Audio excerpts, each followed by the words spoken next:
नमस्कार, आप देख रहे हैं दैनिक साथी हरियाणा। साथियों, किसानों की मांगों को लेकर इंडियन नेशनल लोकदल की ओर से सोमवार को सभी जिला मुख्यालयों पर प्रदेशव्यापी प्रदर्शन किया गया। इसी कड़ी में रेवाड़ी में भी इनेलो के तमाम पदाधिकारियों ने हाथों पर काली पट्टी बांधकर जमकर सरकार के खिलाफ नारेबाजी करते हुए ऐलान किया, किसानों के साथ नाइंसाफी कतई बर्दाश्त नहीं होगी। प्रदर्शन में जिला प्रभारी के रूप में विशेष तौर पर पार्टी के राष्ट्रीय सचिव नरेंद्र प्रजापति व प्रदेश एससीएल प्रभारी वेद सिंह मुंडे मौजूद रहे। वहीं रेवाड़ी INLD जिला प्रधान राजपाल यादव व प्रदेश प्रवक्ता एडवोकेट रजवंत दहीनवाल सहित तमाम पदाधिकारी प्रदर्शन से पहले नई अनाज मंडी पहुंचे और इसके बाद प्रदर्शन करते हुए जिला सचिवालय पर राज्यपाल के नाम जिला प्रशासन को ज्ञापन सौंपा। कुछ भी कहें, रोहतक रैली के बाद इनेलो कार्यकर्ता पहले से ज्यादा एक्टिव दिखाई दे रहे हैं। वहीं सड़कों पर उतरकर सरकार को चेताने का काम भी कर रहे हैं। अब आपको दिखाते हैं प्रदर्शन करने के बाद मीडिया से रूबरू हुए इनेलो के नेताओं ने क्या प्रतिक्रिया दी।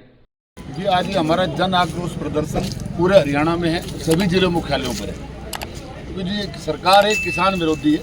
न तो सरकार ने, मैं अपने जिले की बात करूँ, न तो MSP पर खरीद की और अब धान रेवाड़ी की मंडी में भी आने लगा है। नमी के नाम पे धान किसानों के साथ अन्याय किया जा रहा है, नमी के नाम की कटौती की जा रही है। इसके साथ साथ जो मुआवजा था, जो उन्होंने प्रस्तावित भी कर दिया था, हम मुआवजा देने का काम करेंगे, जो सिर्फ घोषणा की, वो आज तक किसी किसान के खाते में नहीं आया, न ही किसानों को मुआवजा मिला है। तो ये सरकार जो भाजपा सरकार है, किसान विरोधी सरकार है, पूरी तरीके से हम इस सरकार का विरोध करते हैं। और आज इस रोष प्रदर्शन करके हमने राज्यपाल जी को ज्ञापन दिया कि किसानों को मुआवजा दिया जाए और जो फसल की MSP पे खरीद की जाए। आज का हमारा ये देखिए, उससे पहले जो ने गलत किया कांग्रेस सरकार ने, उस दम के ऊपर भाजपा की सरकार सत्ता में आई।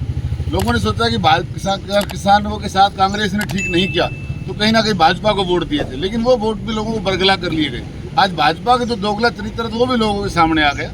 उन्होंने कांग्रेस से बुरे हालात आज इस प्रदेश के अंदर पैदा कर दिए। आज किसान परेशान है, आत्महत्या करने को मजबूर है। आप आए दिन देख भी रहे किसान कितना परेशान है, कर्ज के बोझ नीचे दबता जा रहा है। तो आज जो किसानों की हालात है वो इस प्रदेश के अंदर दयनीय स्थिति में है। नेशनल लोकदल की सरकार थी तो किसानों से पूछकर देखिए, आप तो मेरे ख्याल से बहुत सीनियर जर्नलिस्ट हैं। 24 घंटे किसानों को बिजली मिलती थी। ये जो रेवाड़ी की बात करूँ, तो उस टाइम पर जब बाजरे खरीद की शुरुआत जो MSP की थी, चौधरी ओम प्रकाश चौटाला जी ने की थी। जब उनकी सरकार थी तो हमारे एरिया में भयंकर बारिश हुई थी। हमारे बुजुर्ग भी आपको बताएंगे जब आप जाएंगे। सारा बाजरा सड़ गया था, गड़ गया था, लेकिन किसानों का दाना दाना चौधरी ओम प्रकाश चौटाला जी ने MSP खरीदने का काम किया था।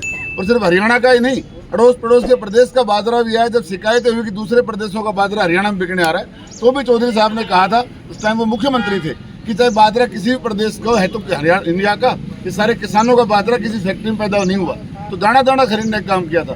24 घंटे इस हरियाणा प्रदेश को बिजली मिलती थी। कोई भी जमींदार रात में बिजली का बटन दबाने के लिए खेत में नहीं जाता था। किसानों की सरकार थी। चौधरी देवीलाल जी का टाइम और चौधरी ओम प्रकाश चौटाला जी का टाइम था, वो किसानों का सरकार रहा। चौधरी देवीलाल जी ने किसानों की कर्ज माफी की। किसानों के ऊपर उस टाइम किसान कर्ज में डूबा हुआ था, पूरी तरीके से किसानों को कर्ज मुक्त किया। ये तो आप नहीं कह सकते कि चौधरी ओम प्रकाश चौटाला और देवीलाल जी ने किसानों की सरकार नहीं रही, वो पूर्णतः किसानों की सरकार थी। उसके बाद जो पूंजीपतियों की सरकार बनी, ये किसान विरोधी सरकार है, पूंजीपतियों की जेब भरने का काम करती है। काली पट्टी बांधी है आज आपने जी, क्या संदेश? ये हमारा रोष प्रदर्शन है सरकार को लेके। हम ये काली पट्टी बांध कर आज रोष प्रदर्शन कर रहे हैं सरकार के खिलाफ कि चेत जाओ, अभी भी समय नहीं है। किसान जाग गया तो आपको अगली बार तो बात दूसरे साथ बीच में आपको इस सरकार को छोड़ के भागना पड़ जाएगा। आज अभय सिंह चौटाला जी ने आना था, क्या रहा?